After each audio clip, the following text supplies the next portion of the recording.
Okay, so can everyone see the title slide? Yep. Yes, we can. Yes. There we go. Excellent. So, good morning. Thanks to everyone who submitted pictures. We've got some great ones as usual. We've got some thought-provoking ones and some that are quite unusual. So a real mix today. 20 folk have submitted, so we've got 80 pictures. Though I'd say some have sneaked a fifth image in as their nameplate slide. So I think for me, I'd like the committee, not now, but at some point to discuss what is allowed beyond just a very plain generic nameplate page. And then could you issue some guidance to folk, please? Because if the rules are 4 images, then I think that sticking a fifth image in, and I'd say that 3 or 4 people have got their best image as their nameplate image. So don't want to get into that now. I'm not going to be critiquing fifth images. I'm going to stick to the 4 images that are there because there's only going to be a minute or so per slide anyway. So I want to get moving. So let's get into it. So just to let you know what I'm looking for, well, definitely color. I started putting down composition and construction and creativity and then realized it wasn't working and I needed some more CO words. But really, it's a combination of the artistic skills to actually have something that works as a picture, tells a bit of a story, demonstrates your creativity, and some of the technical skills around getting the composition right, having the controls on the camera, positioning yourself in the right place. But the usual caveat on all of this, and some of you I'm sure will remember Clint as Dirty Harry, he said, opinions are like assholes, everybody has one. So only my opinion on these. Oh, the other thing is I've shuffled the contributor order, so it's not alphabetic and it's a bit random. Good. So we'll get started in here. I like this one, and I like the combination of, yes, it's around other people's art, but it's a mixture of art styles and techniques. And I like the juxtaposition of the colourful clothes on the mannequins with the paintings on the wall. So yeah, I thought a pretty good start to the to our collection today.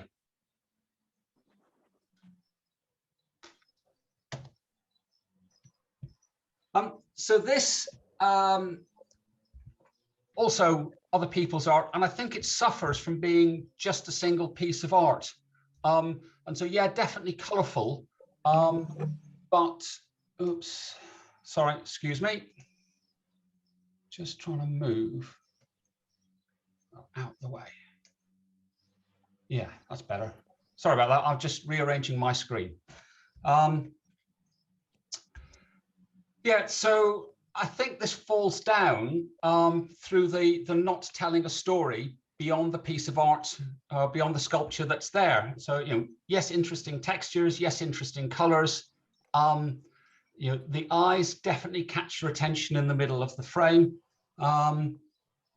but just lacking a little bit of that imagination, I think, things that you could have done with it. And I think this is a good example of perhaps what Rod was talking about earlier, that would benefit from being a study of this subject from different angles and putting together a series of pictures, a set of pictures of this piece. That would be a more interesting thing to do, I think.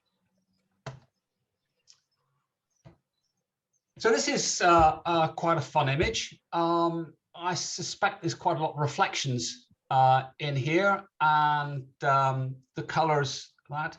So there is a lot of colors. There is a lot of bouncing around of the various objects in the frame.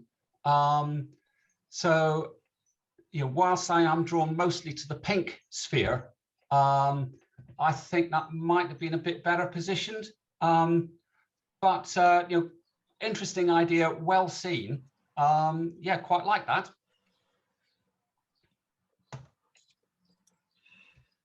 So of the 4 images, I don't think this one works quite as well as the others. It's definitely an interesting piece, but it suffers a bit because the yellow flower petals are blown out, and there's a real imbalance in the lighting between the dark red gloves and those fairly blown out petals. Otherwise, it could have worked quite nicely. Though again, perhaps I'd have liked a bit more of a story to be told within that. And so those are from Aileen. Thank you, Aileen. And of course, those images would also worked in last month's challenge on art in public places. So you could have had a double ender for there.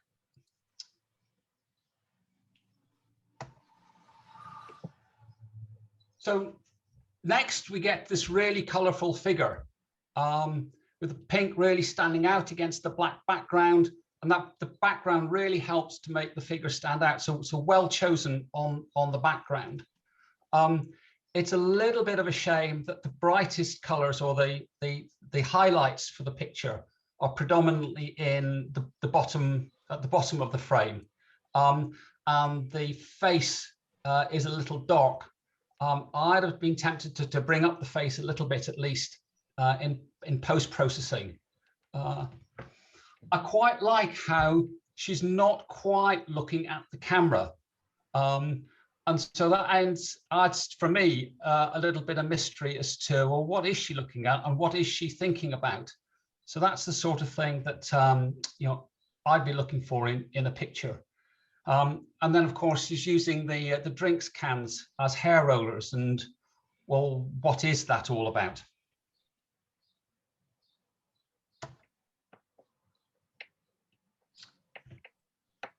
So here we've got a really dramatic, colorful sky with the clouds providing some really soft shapes in there, and I quite like that. And the clouds, the shapes of the clouds form quite a contrast to the jagged silhouettes of the trees in the bottom of the frame.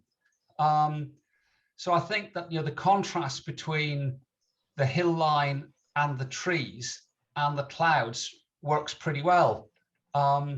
And I don't feel it necessary to see the features in that landscape at all. And I quite like the use of the space in the frame for the sky and the clouds, and particularly the colors that you've got in that. So, and relatively few sunrise pictures in this collection today. That was one of the things I was quite surprised at. So nicely done.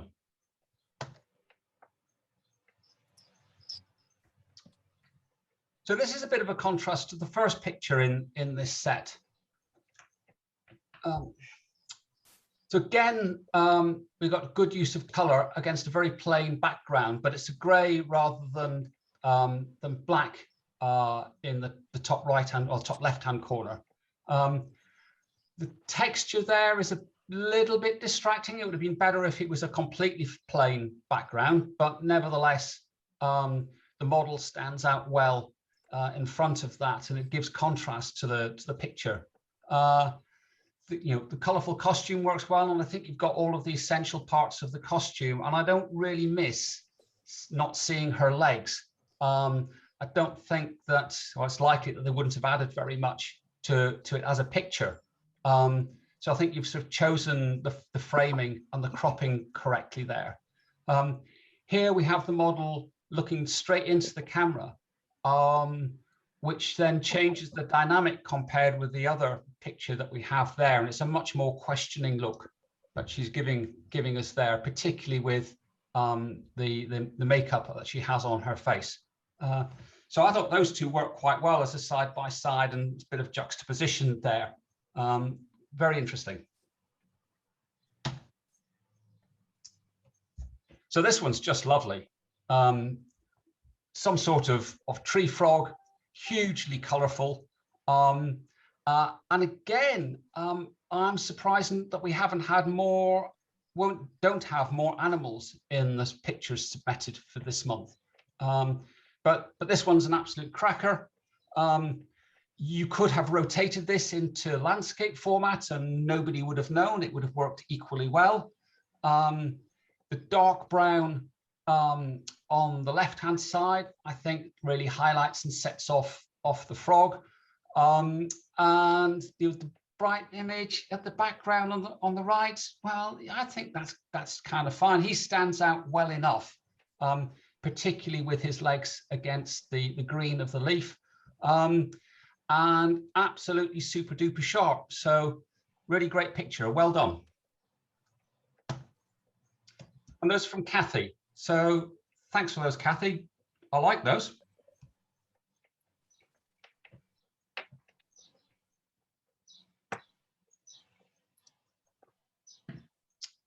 So a set of beehive boxes. So a really great spot when out and about, presumably locally. I think that they work well. Some great contrasting colors side by side.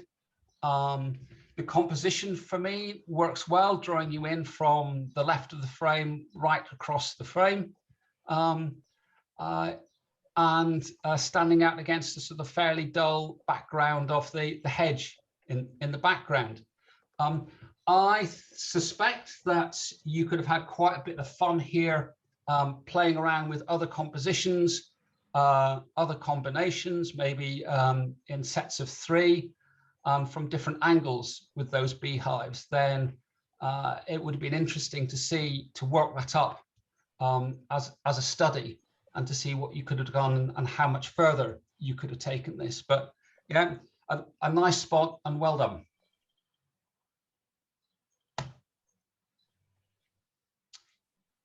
So I put a couple of cactus flower pictures in my Americas presentation the other month, but I've been properly outdone here. This is absolutely what I was expecting to see. Beautiful colors in the flowers set against the blue of the sky.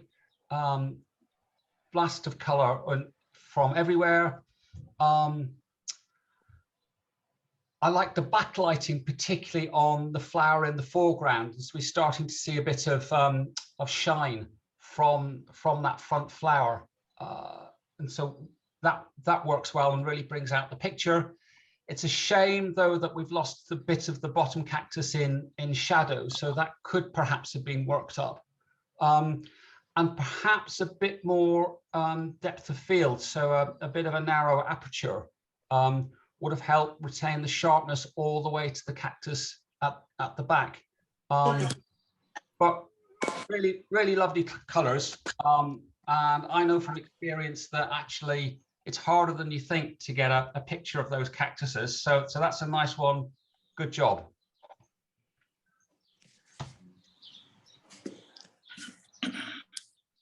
Continuing on the flower theme, then this works well.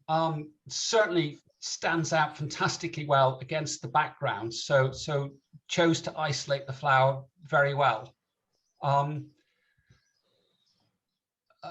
It's a little bit of a shame. Again, the aperture is a bit wide and the depth of field doesn't cover all of the flower right from front to back. And so the petals at the front are not entirely sharp, which is a little bit of a shame. And we'll see examples later where we really have got the sharpness that we're looking for. Great subject, and well chosen against the background for sure. Just you know, keep practicing. So here's a great example of where this really has worked. So this lotus flower is absolutely pin sharp all the way through. It's in fantastic shape. The prime, you know, the prime of its opening. And in my experience, trying to photograph lotuses, then they aren't perfect for very long at all. And the ones that are perfect are in the middle of the pond and you can't get to them. So you did really well to find this and get it, and to have the camera to hand when you spotted this, and then to capture it like that. So lovely colors in the lotus. The water on the leaves and on the petals works really well. And I think the only thing I might have done slightly different would be add a bit of a vignette in each of the corners, just to retain interest in the center and the flower. But yeah, that's a cracking picture of the flower. Great image. So well done, Rod.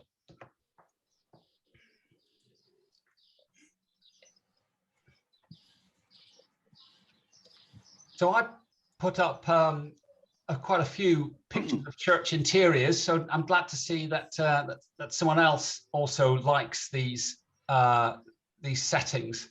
And here we have a beautiful setting inside a church, very well captured, nicely taken from the very center of the room. So we get the symmetry, and we're looking straight down through the middle of it.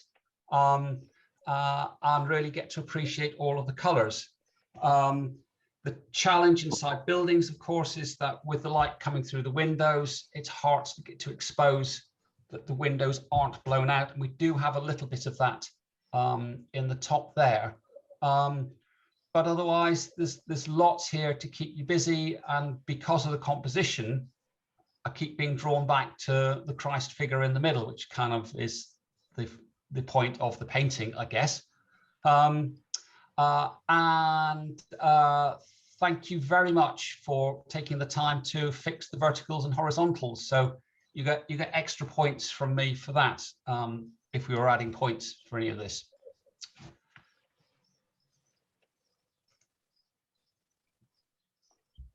So this is quite a fun picture and nicely spotted example of street photography. And again, not much street photography in this capturing color challenge. So well done for bringing that. I love the way that the stack of colored hats contrasts with the black or purple or whatever it is hat that's on his head.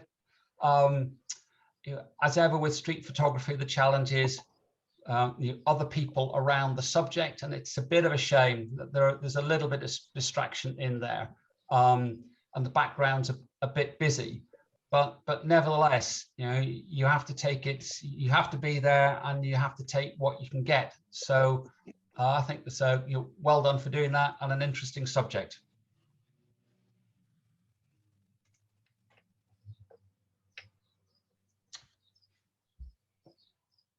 So, and again, then fewer landscape pictures this month than I'd expected, but this one's a cracker. Yeah, just love this. So whether this is in Spain or whether this is Laguna Colorado in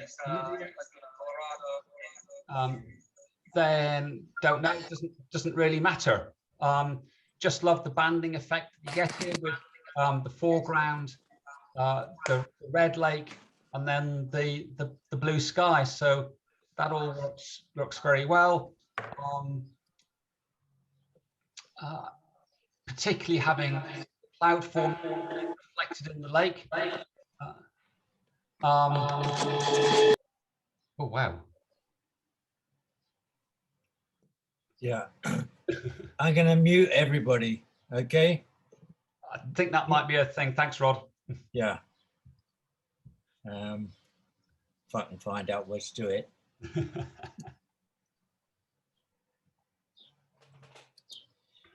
That will also mute you, Dave. So, oh no, no, you're okay. Okay, grand. Let's keep going. Yeah, so like the colors, you don't need the bright reds and greens to have a colorful image. It definitely meets that. And then the relative plainness of the lake is helped by the reflection of the clouds within there. So yeah, that definitely works. And for sure, I'd have taken a photograph of that lake. be even better if you had a flamingo walking across it, but there you go, you can't have everything. So here we have a great picture, and Mai, is she determined? She's definitely got something on her mind, and you'd really quite like to know what is she thinking about. So you've captured the expression very well, and of course the color really stands out.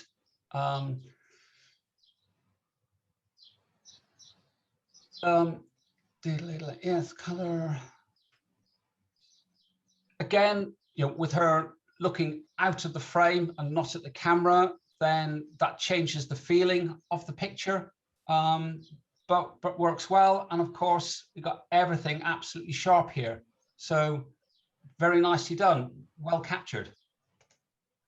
And that's from David. So thanks, David, for submitting those. I like those pictures.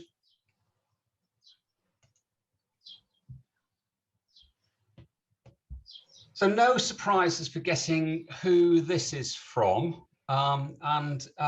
This is part of a set that we'll see over these 4 pictures that they develop and tell a bit of a story. So fantastic for doing that. When I first saw these, I thought, well, someone's been in and played with Photoshop and done some color swapping. But the more I think about it, I think actually, no, that probably is red water. I wouldn't like to hazard a guess as to why it's red, but I think this is probably pretty much as seen. So very striking image. Old ruins somewhere or other. It's a little bit of a shame that we have an electric pylon in top center of the picture. That's a little bit distracting, and it would have been pretty easy to remove. But then also we benefit from the reflections of the buildings, of the ruins in the water. And this then gets built on in this next image.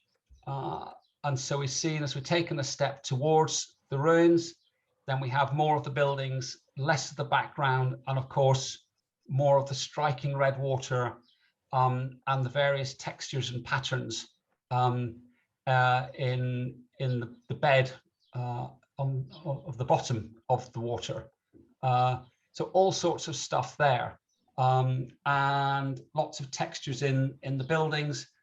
So I don't think as a picture it works quite as well as the first one, but as a development of the story, then it really starts to bring it together and links then with this next picture, where we're coming in from a slightly different angle.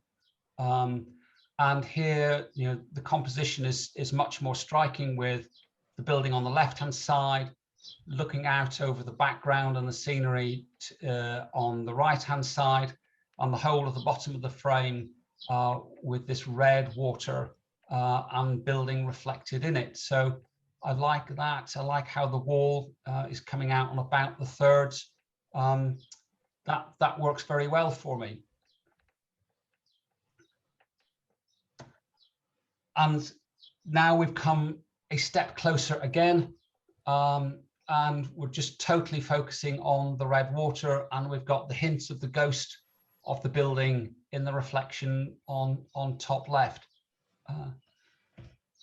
The patterns in the water, or the stones and imprints on the bed of the water add interest, and there's things to keep your eye engaged there. And as a sequence of pictures, then I thought this is a really good example of how to work through and to develop a study of this piece. So great set of images, and well done for bringing them together. And as Rod said, more than the sum of the parts. And no surprises for anyone, I don't think, that this was Frank's piece of work. And just a shame that he didn't submit this final image in the challenge, because I would have liked to have talked about that a little bit more.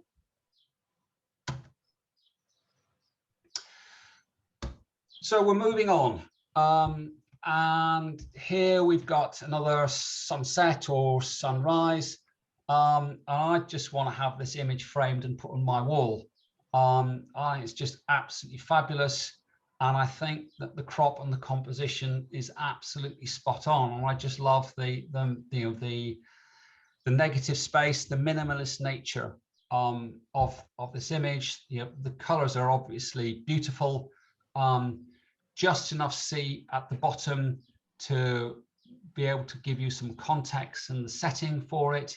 But then just leave it over to the lovely colors in the sky and the gradient as the orange slightly sort of fades to paler at the top of the frame. Yeah, I just would love it. And a bit early in the morning for my G&T, but that would be a good thing to have. Just contemplating that sunset with a gin and tonic in my hand would be pretty spot on, really.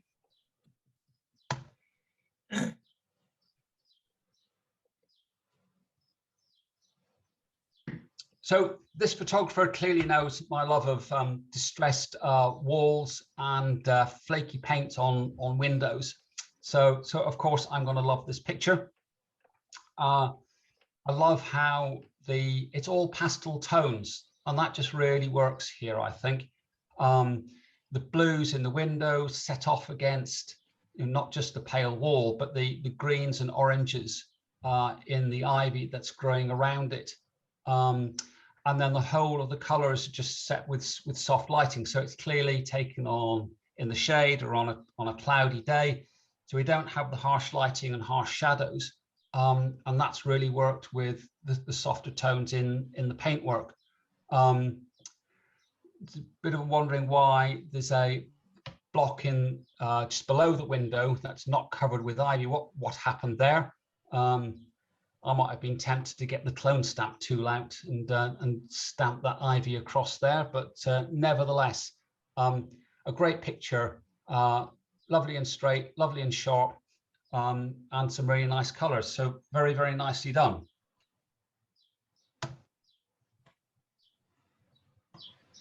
And so this is a bit of a contrast, and it doesn't quite work as well for me, despite my love of walls. And I spent a fair bit of time looking at it and wondering, why did it not work for me? Because, love the lines, love the colors of the wall and the pillars. And it does the verticals are vertical, the horizontals are horizontal. So it gets everything right technically. And so I came to the conclusion that it was the harsh white signs smack bang in the middle that really just didn't quite fit with the rest of the picture. I think, what you needed is, somebody in there, fag hanging out of their mouth, arms resting on things ready to serve or something like that. So something that did a bit of interest and was less harsh colors than those big white signs. But nevertheless, nicely seen, well structured, well taken picture. But I think I'm going to pass on the fish and chips there. Thank you. So this one's just fabulous. And really, cheeky, quirky image.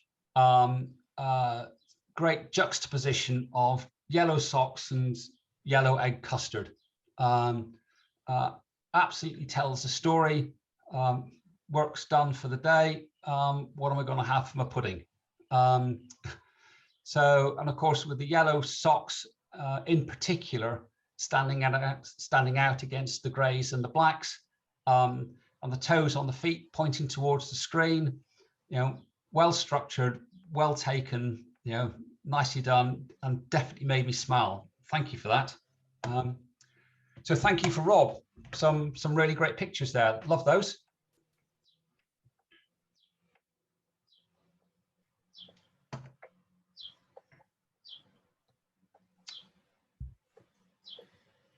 So here we have another classic for color, the hot air balloon.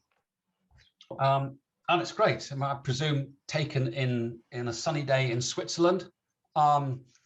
It's very well captured against the sky, with the fluffy clouds in there, providing a contrast to the the formal shape of the balloon. And the colours, the yellow and reds in the balloon setting off well against the blue of the sky. And the lighting, I also thought, worked very well here, with the flame from the burner and the sun being somewhat behind the balloon. Then we're starting to see the panels in the balloon themselves glow, and getting that shine from them. So that was nicely done. I also think that you've positioned the balloon in the right place in the frame, with more space below the balloon than above it, to emphasize the floating in the sky aspect of it. Yeah, very nicely done.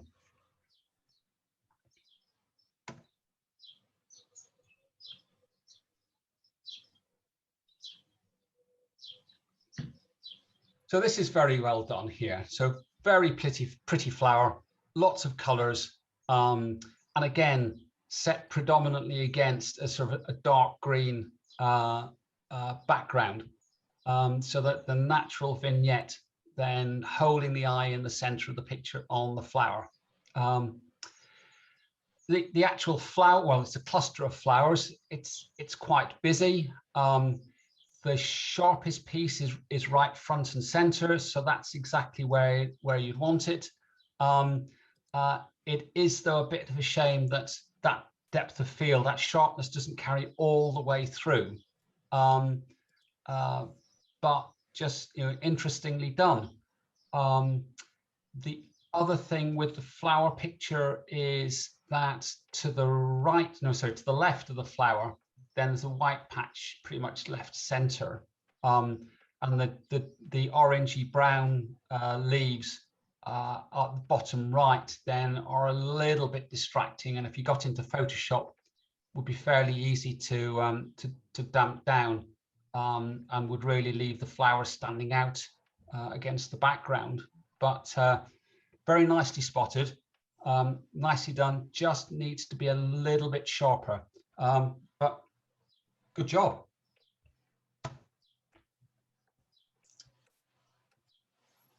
So we now know where to go for the pot of gold.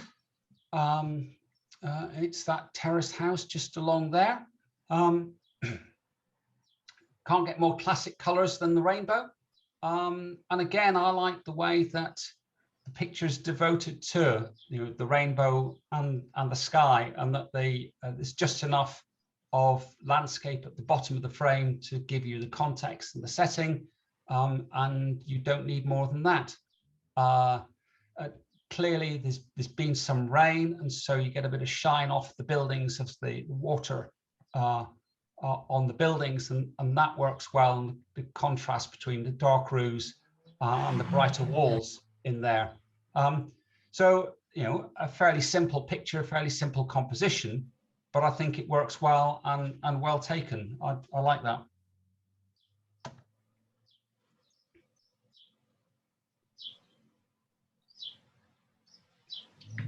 So here we've got the burst of purple flowers and green leaves on a very grey wall, and absolutely this stands out, and it's a very pleasing colour combination. And with Wimbledon coming up as well, then it's the right colours for that. Bit of a discussion, or I had a bit of a discussion with myself as to how much the bottom would I leave, would I crop more off and just have it the flowers and the wall, and not bother with the garden at the base of the wall. I'm not sure. The trap, if you get too close to the purple and green, or the purple flowers and the green leaves, is that it then just becomes a confusing mess of purple and green, and the eye can't really make sense of it. So I can see absolutely why you've cropped it and presented it like that. I think that works. It would have been interesting to see other representations, and again, I think it's another subject where you could have taken several photos from different angles and had a bit of a play with it and just see what works best for you. But yeah, definitely meets the capturing color and a nice image. So thank you very much, Harry, for those pictures. I like that set.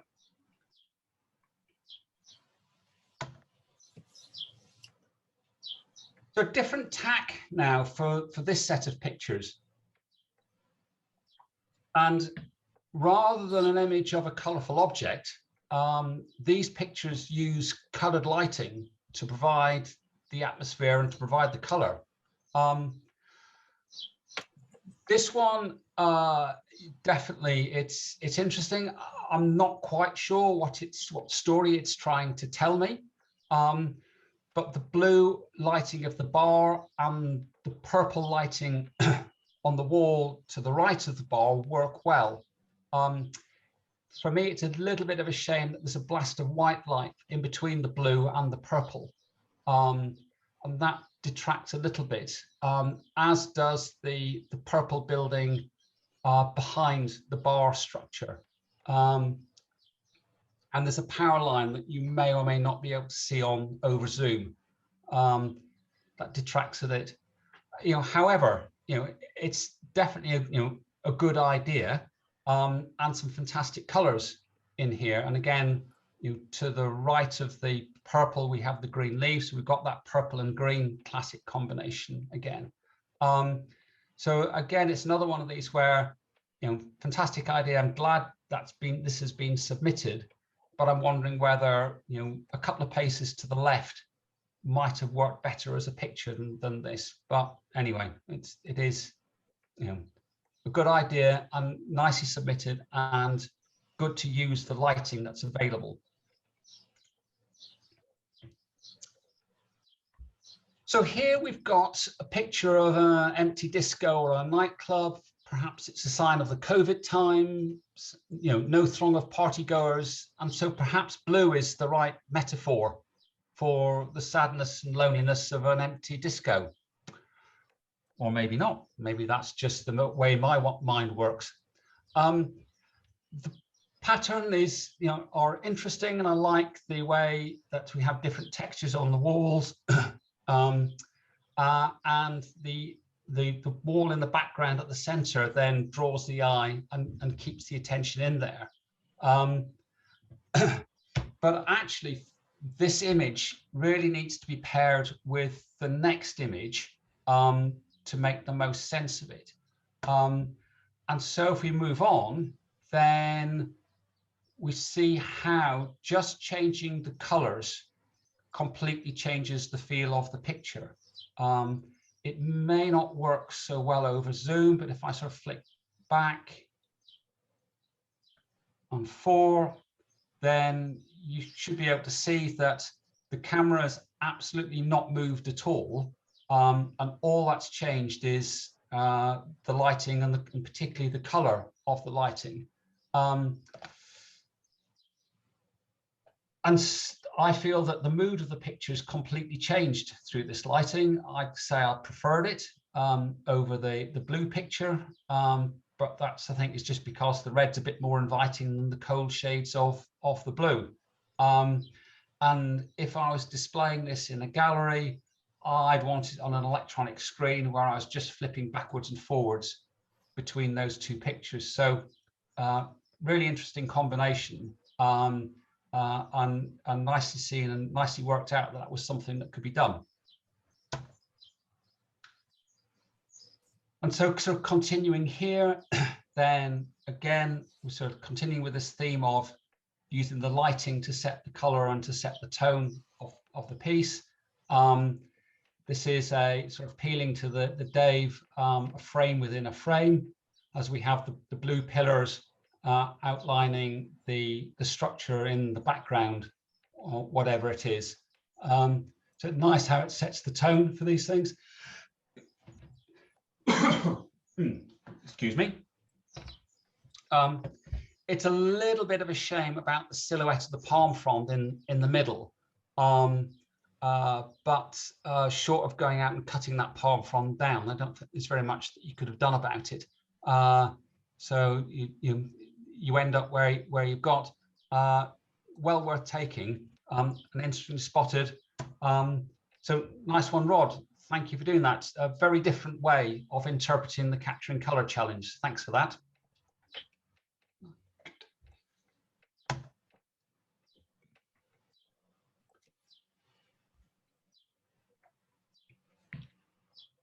So here we've got a very classical landscape picture. The beautiful red buildings and a red boat out on the lake with the mountains rising in the background.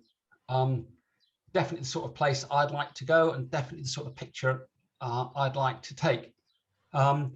It's not a flat, calm day, but then the ripples on the water then just add interest to the reflections of the mountains, the hills, or the snow, the mountains, and then the buildings in the background. I like how my eye is drawn in through the picture, and how it's all pieced together.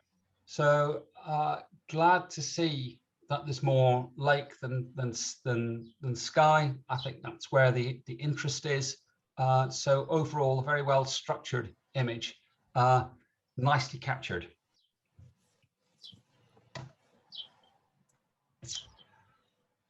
So here's one that tells a story. I definitely had a big sigh when I saw this picture for the first time. I thought, well, yeah, that's about right for my feelings on Brexit, the overall level of competence of the government, and just what's been happening over the last year or so. So I'm not sure if that's the story that was intended to be told, but it's definitely the effect that it had on me. I think it's just fantastic. The wind and the flag gives the movement and provides the atmosphere. The wispy clouds mix with the wisps of the frayed fabric in the flags. The colors, the bright blast of the Spanish flag, set against the more muted tones in the sky, and a lovely range of colors in the sky, and the sun giving a glow in the clouds. I think the only thing, and sort of Janet had to point this out to me, and she's the one that's got the real thing about separation between objects in an image. And so there's just a little bit of overlap between the Spanish flag and the UK flagpole. So just one pace to the left and would have done that. But hey, that's really Janet picky. But I did like that. It's a very unusual image. Well seen. Thank you for submitting that.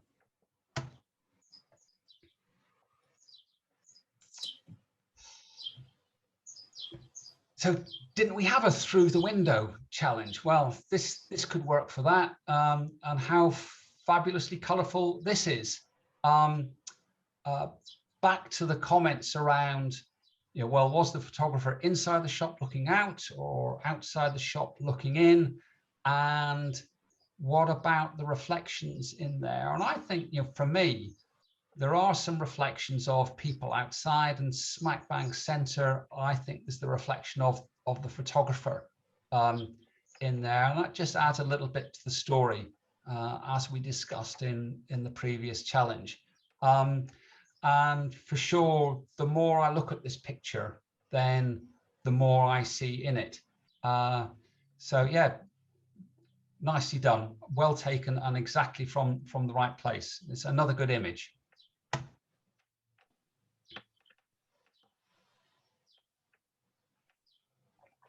So this is a big blast of color on your screens. Just a beautiful display of presumably wild flowers. And it's the right time of year for wildflowers in the UK. The poppies are certainly out at the minute. They love all the different shapes and sizes and colors within the flowers.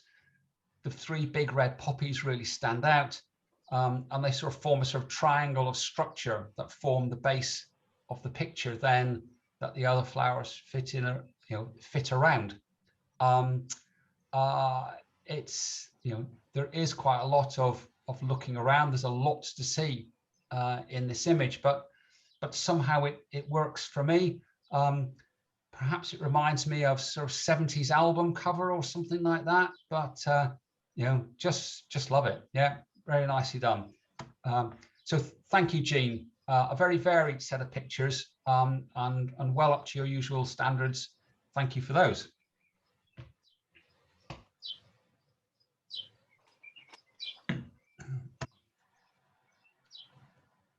So here we've got another photo of child in colourful dress, and children's play areas are always a good place for lots of colour.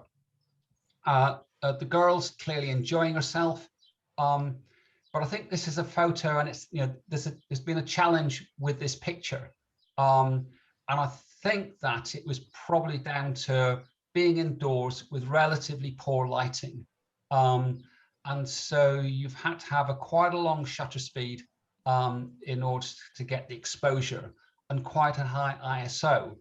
And that's led to quite a bit of motion blur in the girl's limbs, and quite a lot of noise and grain in the picture. And so the lighting's really worked against you here, as has all of the clutter and the various shapes in the background of the picture. So she looks fantastic, and the colourful dress is brilliant. And actually, I think there could have been a picture here with the motion blur of her limbs against the stillness and sharpness in her face. So definitely an interesting idea, but I think that you needed better lighting to make this really work well as a picture. Whereas this is much more successful. I like this fella here. I like how he's looking at the camera, and he's got his head raised, and the confidence and the smile and the look on his face, like all that.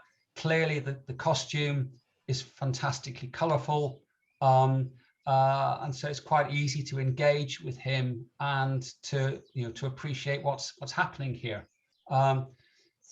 Nicely taken, and a properly sharp picture here. The challenge with street photography is again in the background, so it's just a little shame that we have a pair of bare legs above the boy's right hand shoulder as we're looking at him. So that they do draw the eye a little bit, but otherwise, nicely done, and great colors in here.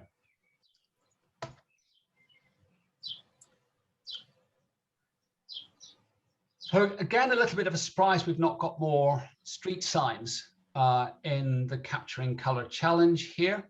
I think this is, again, nicely seen and a good idea. Lots of color to be had.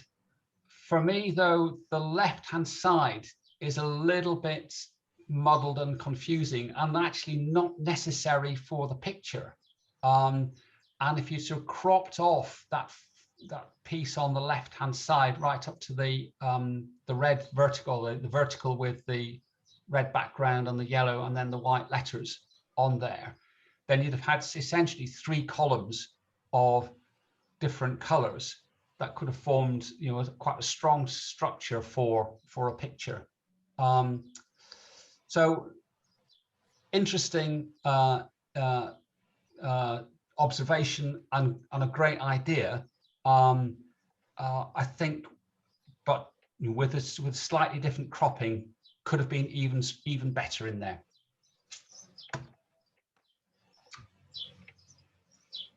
So here we've got a fairly typical Spanish market scene, and a reminder as to just how enthusiastic I am about getting out on Friday, and really have fingers crossed that we'll be able to get out. And also a sign of the times with the woman wearing her COVID mask. Lovely white patterned dress, and contrast with the leggings on the mannequins there. So it's a picture in 2 halves, and the way that the woman is looking actually helps to draw those 2 halves together. Again, with the market, then we're always going to have other people there, and it's just a shame the chap in the background's got the bald head, which is reflecting the sunlight off it, and so draws the eye to that. But again, you have what you have, you've got to take it, and well spotted there. Yeah, interesting picture, good street scene. So Angel, thank you for those pictures.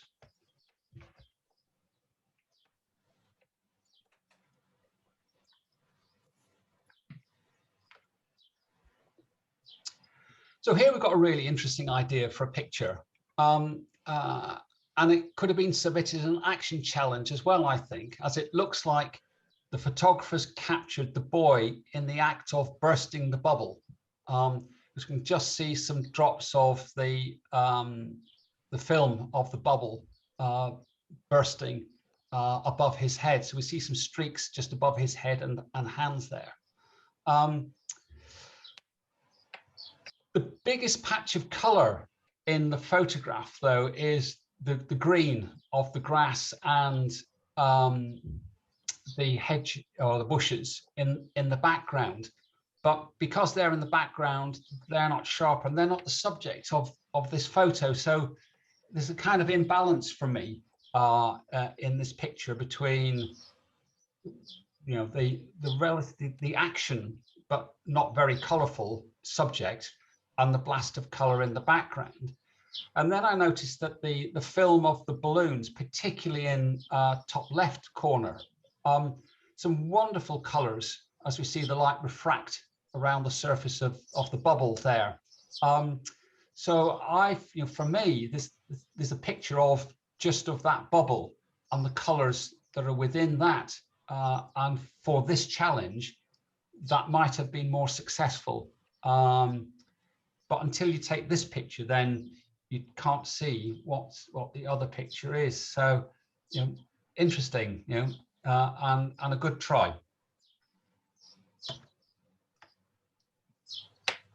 So here we have a much simpler picture, and although some motion, not as dramatic as the previous picture.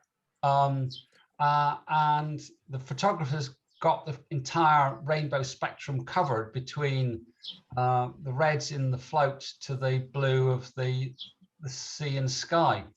But perhaps too much of the color spectrum covered.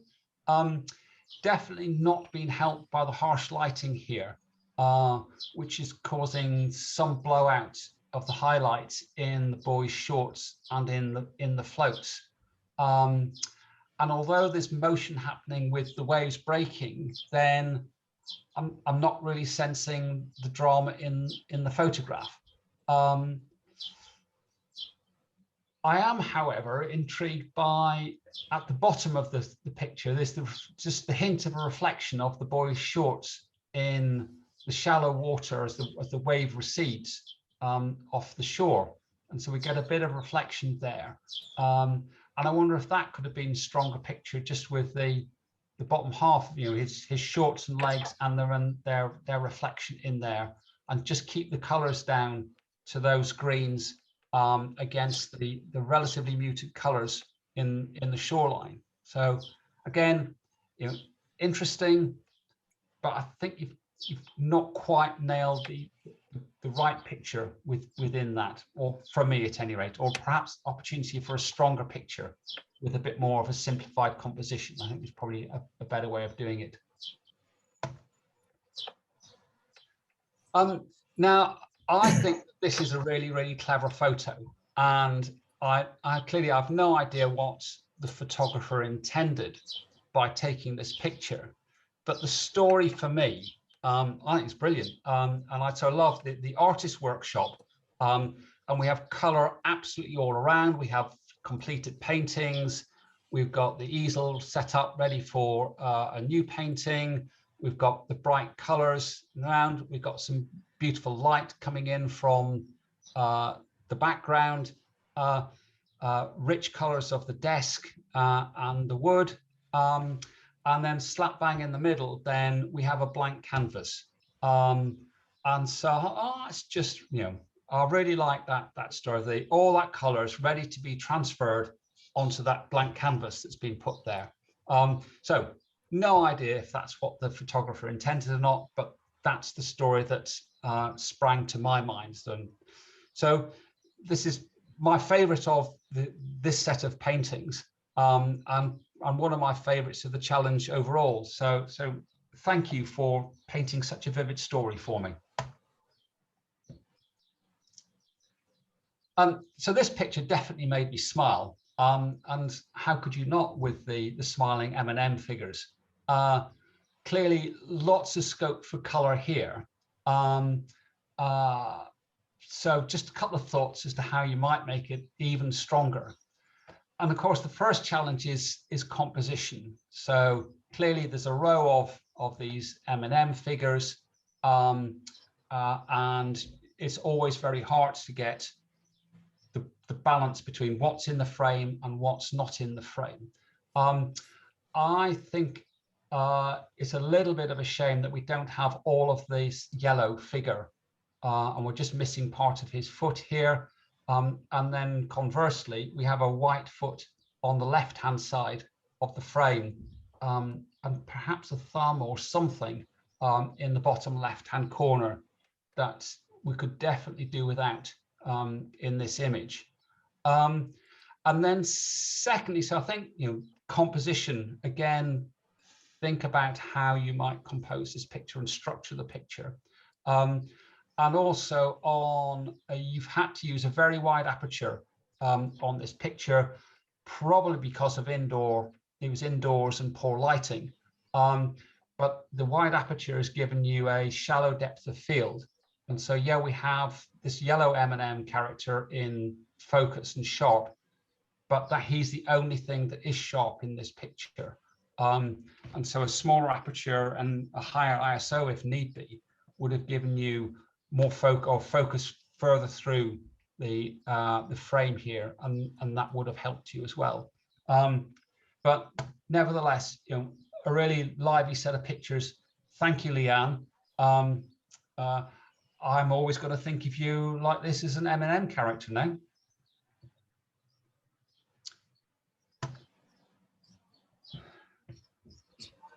So this is one of my favorite pictures in the set, and it's absolutely lovely blues and pinks. Clever idea, gorgeous colors that are just simple and effective. The contrast, particularly of the pink against the blue, works well, and the strongest color of pink right in the center of the frame. There's perhaps just a little bit at the bottom of the frame where there's some brown elements just starting to peek in. That maybe could have been cropped out, but that's pretty minor, and I like how this works as a picture. So nice abstract piece of art. So whilst the previous picture was quite unstructured, this one is very much structured, and I think the composition's been managed really well here, with the centerpiece of the dull ironwork then wrapped by the blue of the wall and the stairs, which in turn is wrapped by the green of the vine or whatever the plant is that's sweeping down. I think that's really quite an effective composition, very much like how that's structured here. I would maybe have sort of darkened down the bottom of the frame a bit, add a little bit of graduated filter to take the highlights down, particularly in the left-hand corner, but that's a pretty minor point and doesn't really detract from what I think is a really great picture.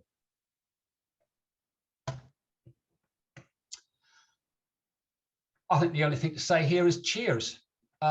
Certainly a picture full of strong colors, with the red of the glass working with the blue background, and the orange tones of the sun reflecting off the table.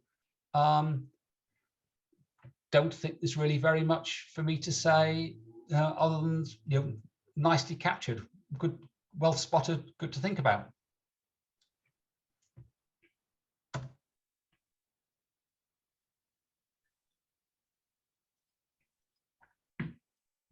So this is a scene that reminds me as to how much I'm looking forward to getting back out to bed on.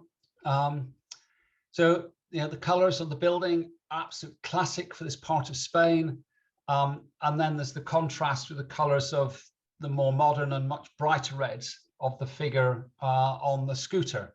And I think that the figure is as important as otherwise it would be, you know, just another Andalusian street scene. Of course, unless it's staged, then you only have a fleeting moment to capture the chap or girl on the scooter.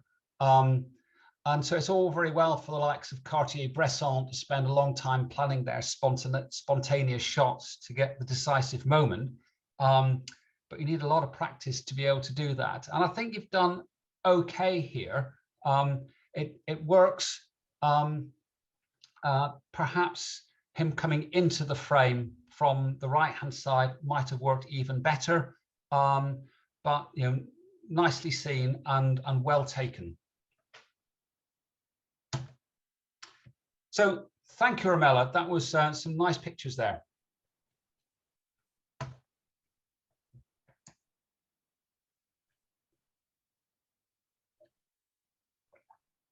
So this is one of the other sunrise or sunset pictures that we've had submitted.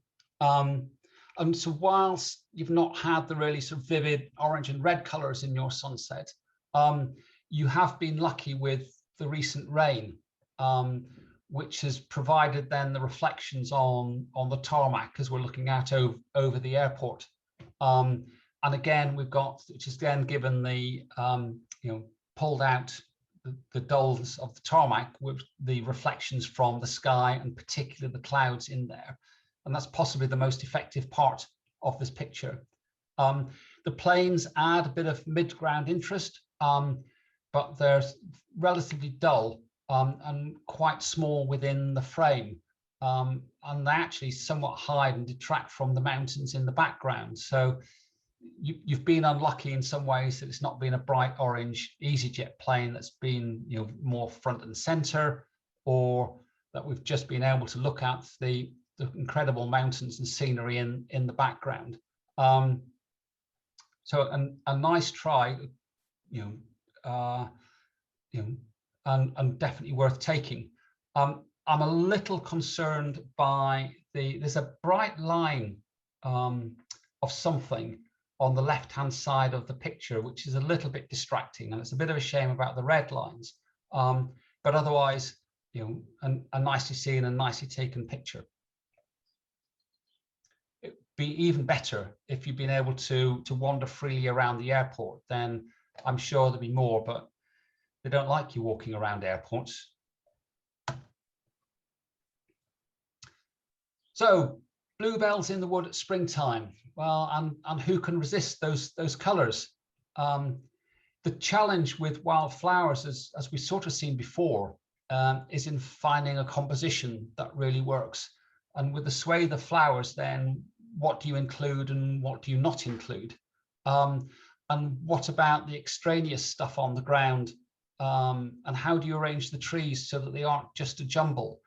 So I've always struggled with these things, and my bluebell photography, I've not really found one that worked for me, not being able to take a picture of bluebells that worked for me super well.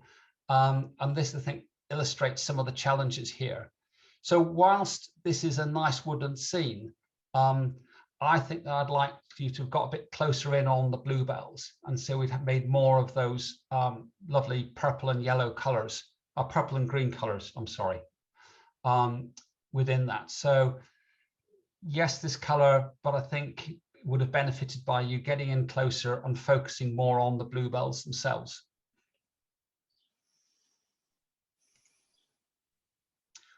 Very much like you've done here.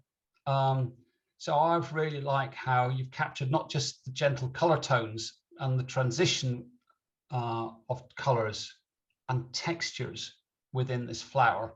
You know, the front of the flower is fantastically sharp. The water drops on there really enhance the image, and the drop of water on the bottom of the flower says, no, absolutely, you have to present this image in this direction. The flower has to be upside down to really emphasize that drop of water there. Setting the flower against the plain background's really effective and definitely the best way to show it off. But I wonder if a black background might have been even more effective, depending on how you were able to light the flower. So, really well done, very effective photograph. Thank you for submitting this.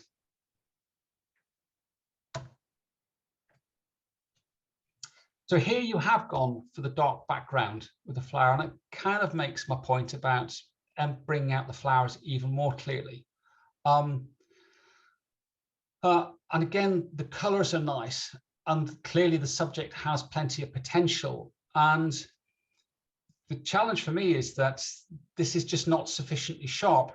Now, this might have been an effect that it's so pronounced that it might have been an effect that you were trying for, in some, whether it's deliberate camera movement or a filter that you applied to the picture to give that dreamy feel and effect to it, in which case, well, you've definitely succeeded. But for me, I'd have preferred my flowers to be nice and sharp, and maybe that's just because I'm a bloke. I just don't go for the ethereal look. But interesting to compare particularly the treatment of these last two pictures, with the sharp flower against the white background in the previous picture, and so the ethereal look from the unsharp flowers against the black background in this shot. So interesting contrast between the two, but I know which one of the two I prefer. So Marlene, thank you for submitting those. There's some good pictures here and some great ideas. So the Aurora Borealis. The surprise for me when taking pictures of the aurora was that the aurora is one of the few things that a camera sensor sees better than the human eye, and so I'm not sure as to whether the photographer was able to see this aurora as clearly as it's been captured on film or not. But either way, this is the image we've got, and it's pretty good. The beautiful green streaks of the aurora set against the softer yellow tones from the snowy hillside behind it, or in front of it actually. Definitely fulfills the criteria of being colorful, and you even get a hint of the stars in the sky behind. I'd actually like to see a bit more of perhaps the skies and definitely the landscape to give me a bit more context for where I'm seeing the aurora. So this is a snapshot of it. Presumably it covered more of the sky, and if it's in a Scandinavian country, then there's definitely a lot more landscape to be had. And this picture really left me feeling I'd like to see some more of it. But having said that, you've done a good job of exposing this. It's clearly been a long exposure, and the picture is nice and sharp. So you've kept the controls, and the technical skill that's gone into this has all been very good. So nicely captured. But perhaps I'd like to see a bit more in other images. So here we've got a contrast, and we've gone from the cold and snow of the aurora to the desert landscape with a lot of color in it. And I do love the orange shades and textures in the rocks in the background. But the picture doesn't quite work for me. Partly it feels like it's a bit oversaturated, or perhaps it's done with a high dynamic range, and it's the treatment, the processing for the HDR has left things a bit oversaturated. But more it's that I actually want to see again more of the landscape. a few steps backwards and we'd see more of this strange cactus tree, whatever it is, and again set against more of the rocks in the background, because it's, you know, some very intriguing shapes, and I'm left feeling that I'd like to see more of it, and it's certainly a place I'd like to go and visit.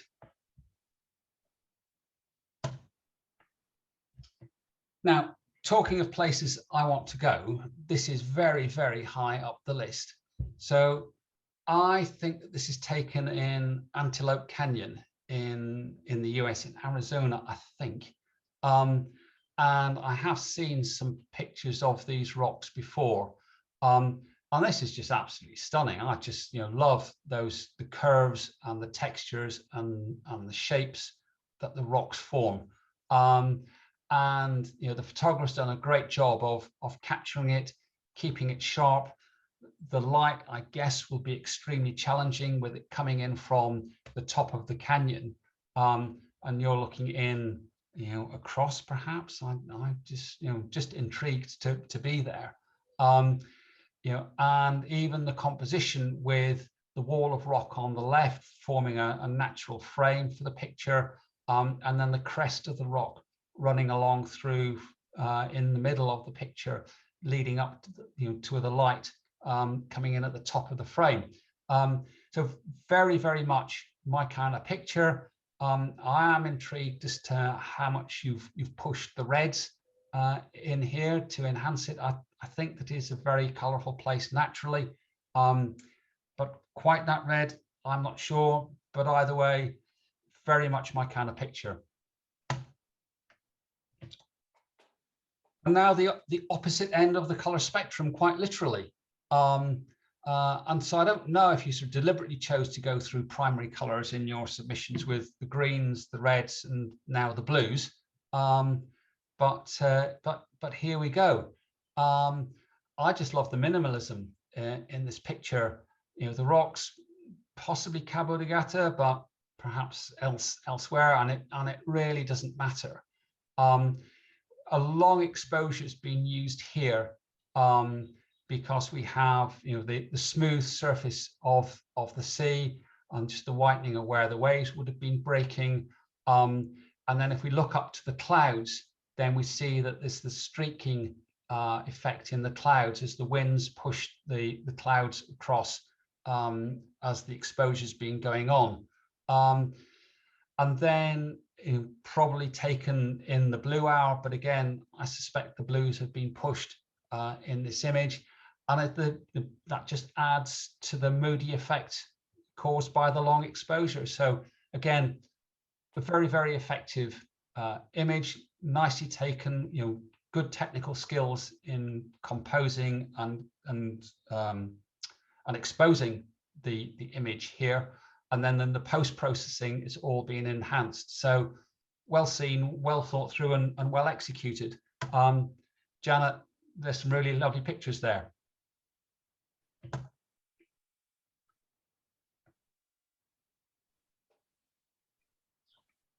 So earlier we saw from Frank what was clearly a set of photographs. Here, I'm not sure whether these photos are intended to be a set or not. I think that they could be, but again, you've seen that my mind works in some strange ways. So have a look and form your own views. So this is a striking image. There's a lot of negative space, primarily with the blue of the sky, and then set against its opposite color on the color wheel of the orange rope.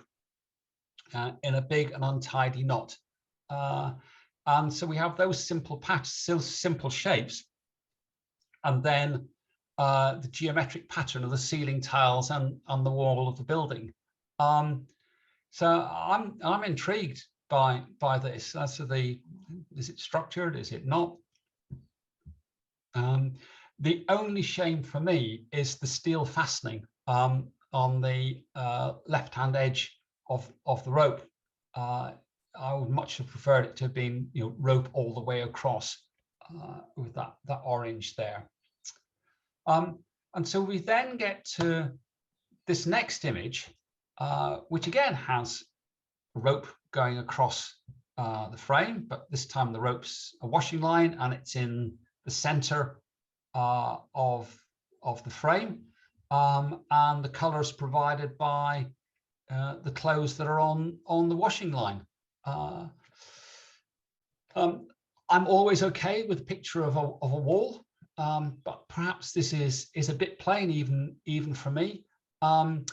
And I think actually the bigger issue is then, or what bothers me more, is the lack of symmetry in the windows. So we have the right-hand window and then we have a bit of wall, but on the left-hand side, then we have more window and we only have half a window and it looks like it's open. But you know, it's pretty intriguing. And thank you so much for straightening up those verticals for me.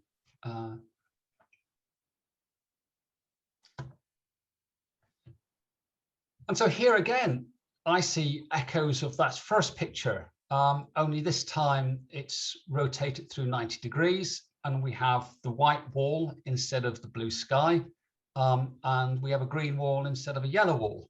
But we do have a blast of orange still from the plastic netting. So is it the same? Is it different? Fantastic. Well done to the photographer for making me think about this and letting my imagination run riot. Whether that's what you intended or not, lie it. And so then this final picture pulls all of the elements of the previous photos together. So we have blue sky, we have the white of the concrete in the base, we have green wall, we have yellow wall. All that we're missing is a burst of orange and a rope. And instead we get the nicely positioned black street lamp. So sets or not a set? After all, you know, these are common colors in Spain. In the end, it doesn't really matter. And I think what really counts is that they got, you know, me thinking about what was happening and what's the story that's being told by these photos. So Mijo, that's great, well done. And yeah, I'd be interested to know as to whether they really were meant to be a set, or have I just sort of let my imagination run away with me?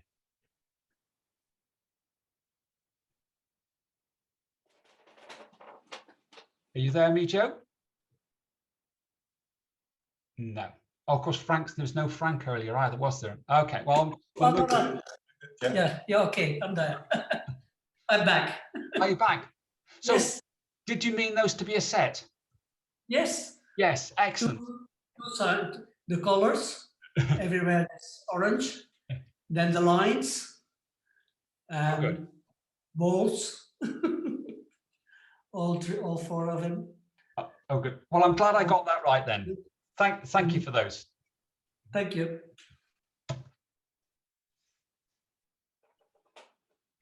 So here we've got an interesting idea for the picture. Definitely not the first or the last flower photo we've seen today. But again, with very striking lighting, and the black background again works well. However, the light is very bright and mostly from behind. And so we've got some bright backlighting on the leaves, which we've benefited from. But we've blown out some of the whites around the petals of the flowers and on some of the leaves. So for my taste, I'd like to have the lighting a little bit less harsh and the shadows lifted so I could see some more of the detail. So perhaps with a reflector, perhaps with in post-processing. But again, that's me and not necessarily what the photographer was trying to achieve. The addition of the red heart is a nice touch, and I think it brings out and emphasizes not just the red within the petals of the orchid, but the red at the base of the pot as well, which I'd perhaps like to see a little bit more of. But all in all, a good idea and well spotted. So I'm still not sure what to make of this picture. I know that there's a thing about gluing lots of pencils together and then making things out of them. And so we have the picture on the screen, and then some candles in the background, and then a set of paintings on the wall in the very background that are out of focus. So the image succeeds, and then it makes me think about its meanings. Perhaps it's all meta about the pencils that would be used to create the art, being turned into art themselves, and then captured in an image on the screen. It's also, a very layered picture. So again, doesn't really matter. It's the what does the picture say to you, and what's the story that it brings in your mind. So again, one of those ones that made me think. So thank you for doing that. As a photograph, I think I prefer to have the background a bit lighter. Yeah, and so a bit more of similar lighting between the screen and what's happening in the background. And here we have another very creative image. My first thought was fireworks, or maybe astrophotography of a galaxy or something, but I think it is actually a bunch of fiber optic cables with colored light shining through them. So interesting idea, of what could have been. Does it really tell a story for me? I'm not so sure, and it certainly didn't make my imagination run like the previous picture did, or indeed like this next picture does. Again, I find this very intriguing. Like the what's going to be made with this art, and certainly classic set of colors on the artist's palette here. And what I particularly like is the contrast between the colors of the paints on the palette, and then we have the white ceramic face that's maybe about to receive those colors. So the white of the ceramic face contrasting against the colors of the paint. And I think the picture would have been stronger if it was just around those things, rather than including what is quite a lot of clutter in the background and even in the foreground in front of the artist's palette here. So I think some great ideas, but needs more setting in context, I think. But interesting pictures, Pedro. Thank you for those. And for sure, the strength of the photography club is in the diversity of ideas and styles that people bring to it. And it is better that everybody doesn't take pictures like I take pictures, because that would be very boring indeed. And I'll even let you off the American spelling of color.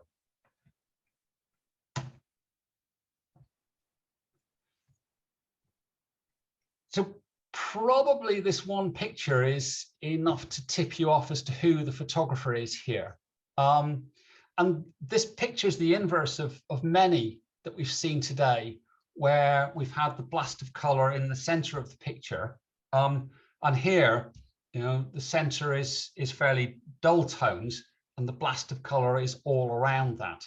I think I would like to see a little more detail in the center of the flower, and particularly the stamens and whatever underneath the insect that's in there.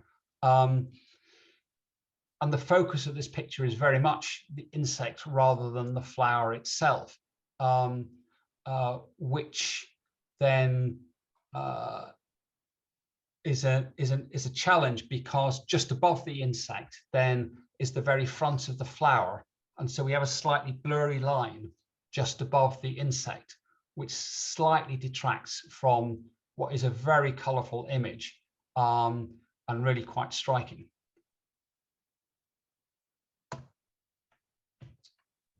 So this is topical. I hope that this is a site that everybody's seen over the last few weeks and months, and if you haven't seen it yet, you will be seeing it very, very soon. like all of the pictures that have been submitted, it's untitled, but I think I'd label this one Hope.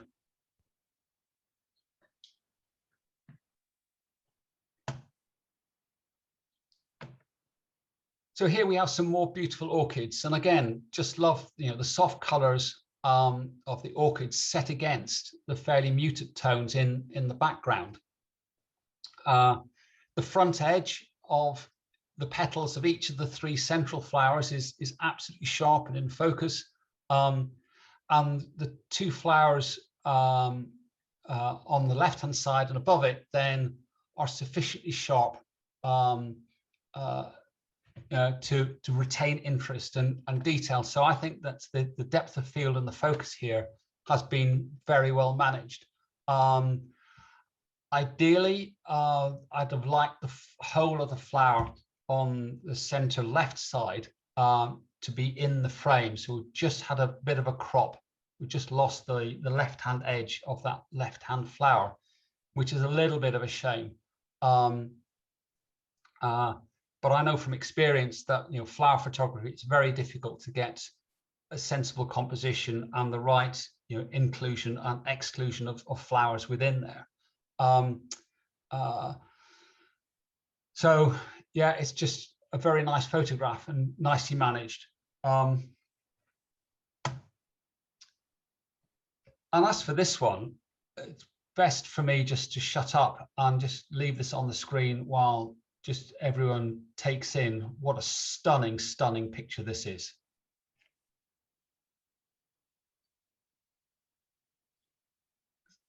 Absolutely magnificently sharp. And Janet's not going to be happy when I decide that I need a macro lens for my cameras. This is all just getting out of hand. So some seriously good pictures. What a great macro photo. The detail in the flower, the little specks of pollen on the left-hand flower, just all wonderful, the shapes and the textures. And then the wasp, the absolute clarity of the wasp and the detail of the veins in the wasp's wings. So this is just stunning. Fantastic picture, and of course could only have been taken by Emilio. Just well done, well done. But no earlier comments about use of title pages as a 5th image.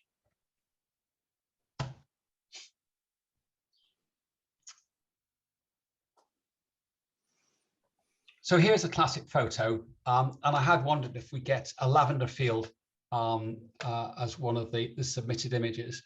And this, is dreamlike, and it looks like it could have been painted. Interesting that you chose to be off center for the row that looks straight down, and I think that works very well. I like the balance of composition and where you've put the horizon, though I'm quite intrigued by the sunset that's happening. And it's a shame that we have trees that are hiding a bit of the color that's in the sky there.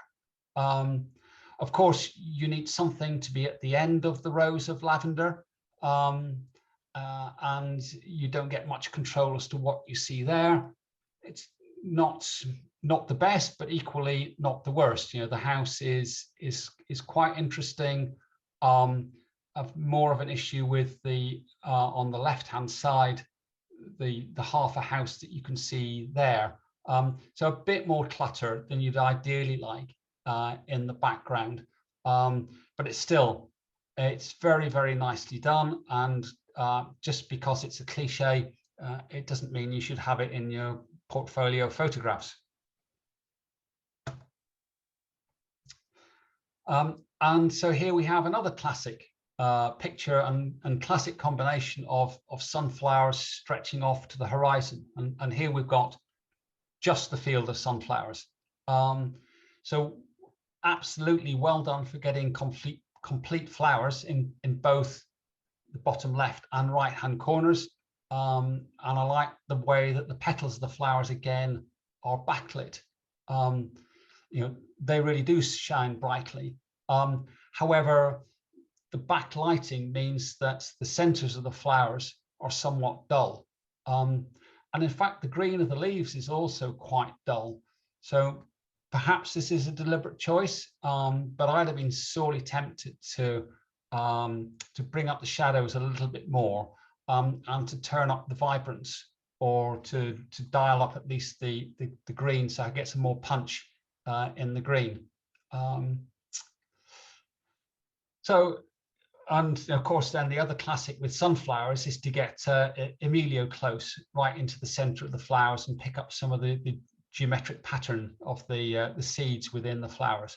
But still, a really nice picture, and reinforced my desire to go find a field of sunflowers somewhere.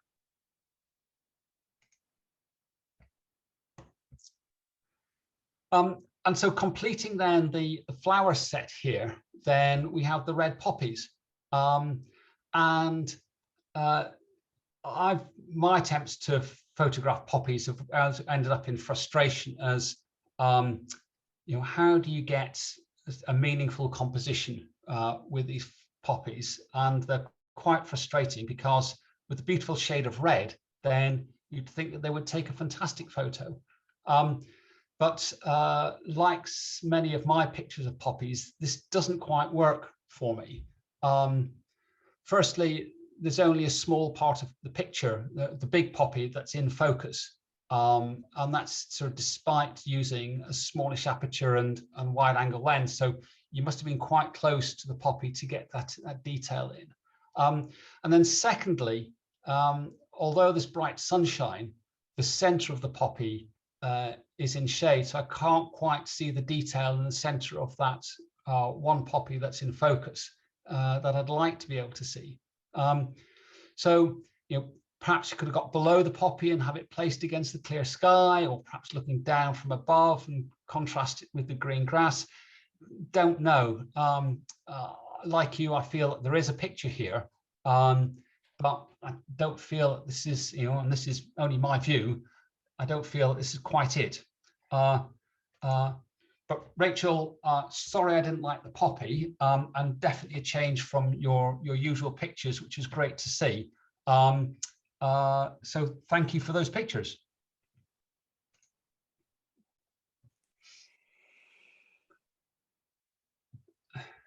So we got some strong colors here, and they've been well captured, and I think quite well composed.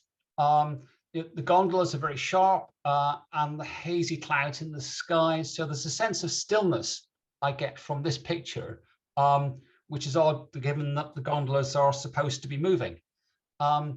There's a woman in the green gondola, and I keep wondering if she's getting impatient with the gondolas not getting anywhere. Anyway, I did, however, spend some time looking at the picture and wondering why it didn't quite sit right with me. And then I twigged that the leading lines were the wrong way around, and the image might look better flipped, as we've discussed before in many occasions. And so I tried that, and it does work better if you flip the picture. The problem with flipping the picture is then the numbers are obviously the wrong way around, and so then it all falls down that way. So I tried. It's interesting, nice picture. It's quite a bit of fun.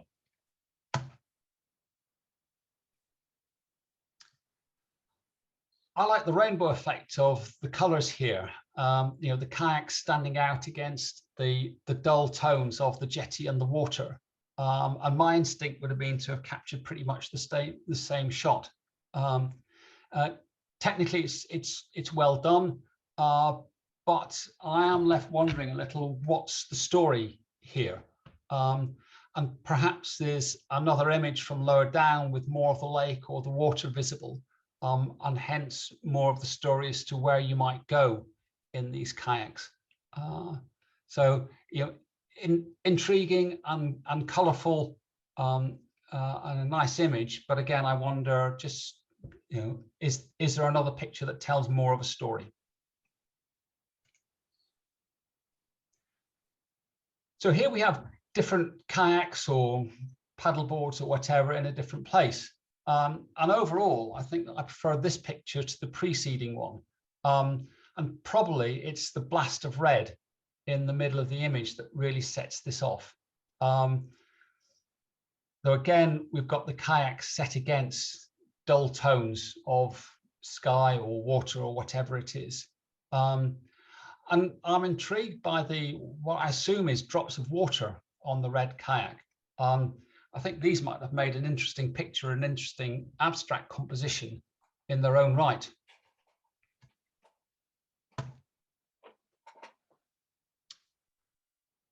I sometimes complain about how landscape painters can cheat by omitting inconvenient pieces of reality from the pictures that they're painting. But here, the photographers cheated by using a fisheye lens to add a sense of drama to what otherwise would have been just a straight piece of wall with 3 colorful benches set against it. And I think that's really effective here. I think it does add a sense of drama to the picture, and to a picture that's been clearly thought about and well constructed. It was taken from exactly in the center of the 3 benches, and even being a little bit off center would have been quite noticeable, I think. And from the center, both in horizontal and vertical planes.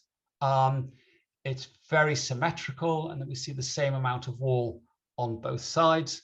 And my only quibble is that the plaques on the benches are a little bright and perhaps a little bit blown out. But otherwise, I think this is a fantastic picture. And I love the creativity that's gone into making it. So very nicely done. And thank you very much, Trevor.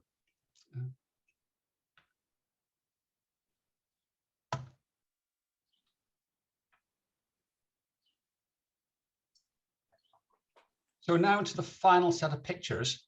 And this image reminds me very much of a still life painting. It's certainly colorful with the dashes of red throughout, contrasting with blue wool in places. And the eyes drawn in nicely to that piece of blue in the center of the frame. The focus, I think, is a little soft. And whilst I've used the phrase not sharp against other photos, I think that actually that works here, and enhances the effect of the muted colors and the gentle blurring and transition from colors. I think it's a shame that none of the balls of wool are captured in their entirety. But again, I suspect it's one of those subjects where you probably can't get everything in the frame. So very nicely spotted, and I like the colors in that. Here's an interesting idea, and even more than the wool, finding a composition here that works is going to be really tricky. Where do you start with this fishing net, and what do you include and what do you not include? And particularly, how do you set off the deep blue of the net against the yellow of the floats and some of the greens that are in there? I certainly like the strong colors, and there's lots of opportunity for contrast. Again, I think this might have benefited from being the subject of a study and a set of photographs from different angles and exploring different parts of it. And that set might have been more effective in telling the story of this net, other than what is really quite unstructured as a single image. So a lot of potential here. I'd have liked to have seen it developed a bit further.